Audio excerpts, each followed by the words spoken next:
In today's episode, we'll be starting this series off with a classic. 100 players fight for power on an island. Let's get right into it. There were 4 groups stationed in 4 regions. First, there was the desert, a harsh place where the only sanctuary was an oasis that was surrounded by massive caverns that hid underneath. Additionally, there was the plains, a plateau of green that stood atop a massive mountain, with its key feature being that the region had a village in it. Next was the Twilight Forest, a beautiful forest area filled with a wide variety of trees, wildlife, and resources. Last but not least was Canada, known for maple syrup, mountaineers, and ketchup chips. Oh, and of course, lots and lots of snow. As the people spawned in and began to explore their respective regions, many would immediately start teaming up. As the people began to settle in and understand their surroundings, they began the next part. Canada, being Canada, had pretty much nothing besides snow, so, by the grace of the great Canadian spirit, magically, a tree began to give birth to some cows, and a chest with some stuff in it. I don't know the logistics of it, but hey, what are you gonna do about it? Alright, listen, there's Well, we want him dead anyway, just look listen, there's cows and other stuff in the tree, just gotta look in the tree, alright? What's else? Okay, is there seeds in this tree? Just follow the cows, alright? Oh. Follow the cows. After discovering the tree of cow, the majority of the Canadians would congregate in this area. However, 2 individuals would keep arm's length from the group, even securing some of the undiscovered resources for themselves. But also, wow, really growing in this hole, huh?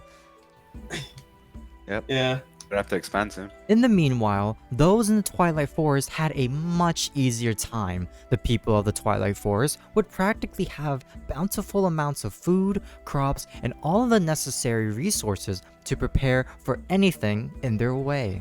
Apology is accepted, but I like the sheep you got going on here. Oh, thanks, man. Elsewhere, the people of the plains were having a very rough go of it, and I mean a very rough go of it. Are you confident in your chances of surviving? Fuck no. On the other hand, the desert people were practically doing their best, getting resources from whatever they could, and naturally, they congregated by the oasis as well. However, through luck and the powers of alchemy, they were able to cure a zombie villager, thus allowing them to acquire special goods such as diamond armor early on. Wait, what's your villager? Armor. Oh, I see how you got the diamond. One person to note was this little outcast, Lord Ender, who was kicked out by the group of the Twilight people for getting caught stealing some goods from them. I'm doomed to die, by the way. Oh, wait, why? So I stole their sugarcane right in front of them and disappeared. In fear of his life, he would be forced to go at this journey alone. Naturally, many of the nations would try to appease the powers that be to provide them with valuable resources. Just like the ancient Greeks, their gods would set up trials for them to overcome, and if they completed it, they would gain rewards. However, failure always meant certain death. Let's all have a moment of silence. Alright, one of the harder challenges was a fight to the death. Do you think he knows that there's a Ravager? No, I don't think he does. Uh-oh. Ravager doesn't even... Oh, there we go. There we go. Here we go. Oh no. He's gotta be careful, Oh, he's desperate. He's placing blocks like the Spedwars. Oh, he's so low. One shot did 11. Oh no! Oh, no! He's so low. He's on 6. There's no way. Oh. He's so low. He's half a heart. Oh no, he's not gonna make it. There's no way. Oh, he did it! Oh! GG's. With the battle over, the victor would gain 3 sugarcane, an extremely valuable crop in this freezing winterland that could be used to better improve their armor. Any good civilization had some sort of architectural feat, such as the Parthenon, Mayan temples, McDonald's, etc. Up to the bat first was Canada, who built a very cute snowman, fitting for the Canadian region. Then there was the desert people who built this empty shack. Yep, just a shack. A for effort. Of course, there was the plains. Right here. Oh, he's got a build? No, he doesn't. You built this? He Oh, built this. Oh, are you- nice. Surprisingly, however, the people of the Twilight Forest built something so great, created something so amazing. They created a shrine containing an axolotl.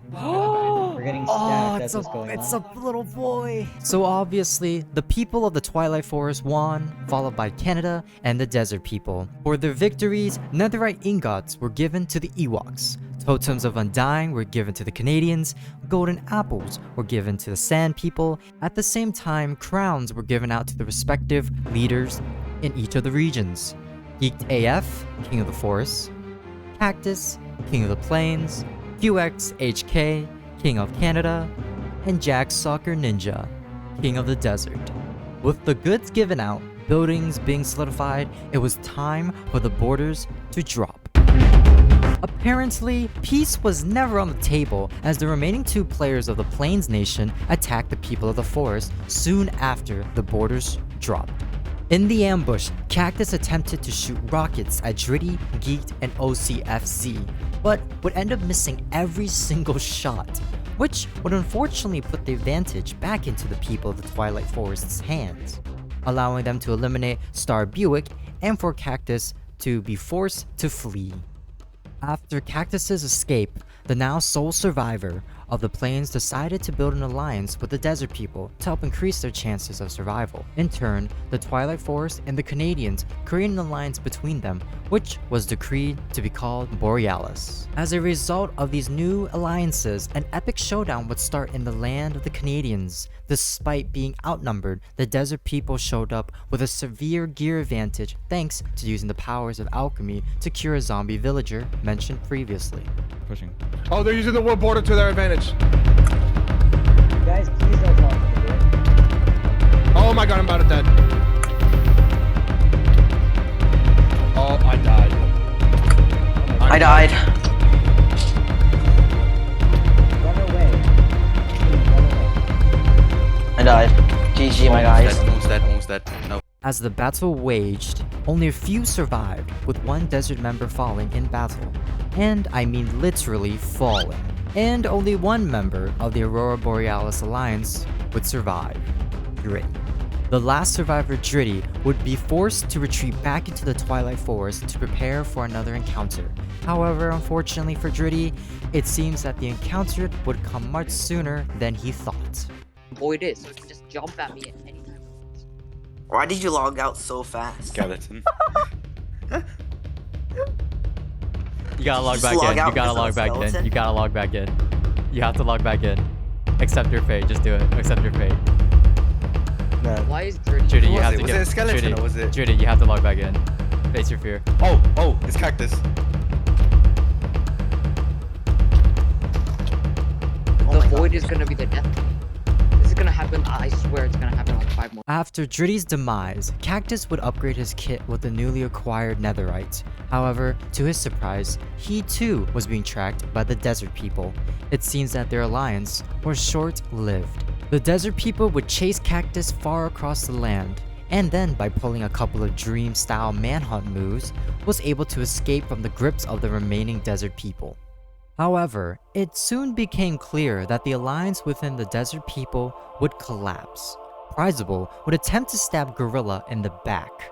However, Gorilla would not go down so easily. At last, a fight would ensue.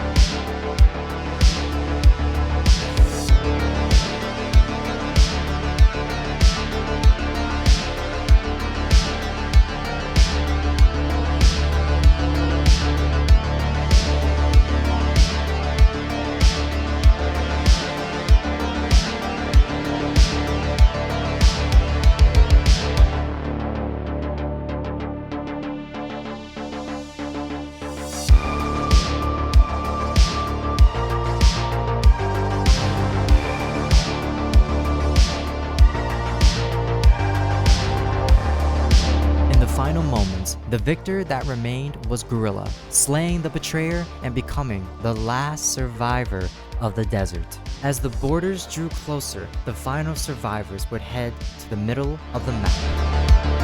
3 people would be the last players alive: the King of the Plains, the last Jedi, Cactus.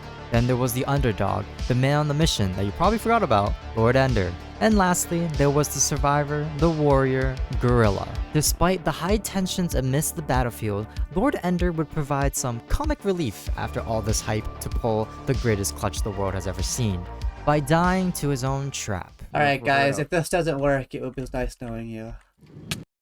It was nice knowing you. Oh no! Alas, there were 2, and both of their blades were seeking one another's blood. The final 2 would duel out in a tree. Oh boys. There we go.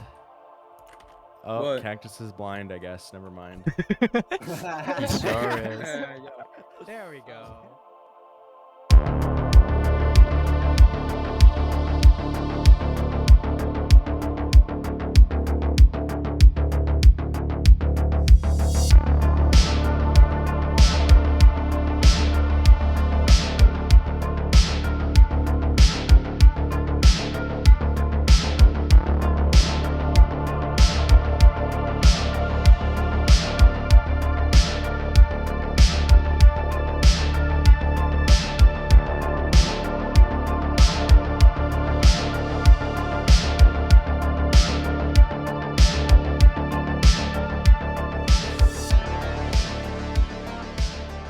Despite everything Cactus has been through, he was low on food and was not able to regenerate throughout the fight, thus causing him to fall to the blade of Gorilla. As the sky cleared and the realization dawned upon, Gorilla emerged as the last survivor, a champion and rightful ruler of this island by absolute conquest. With so many lives lost, Gorilla stands alone on a throne of bones. However, this is not quite where this ends, as this story you just witnessed is merely a part of a greater series. Will the next story be a tale of rags to riches, a story of betrayal, or even a story of everlasting peace? While I may not know what the next story is, I do know this: you will be the one to write it. Join now by clicking on the first link in the description below to be a part of the next story yet to be told.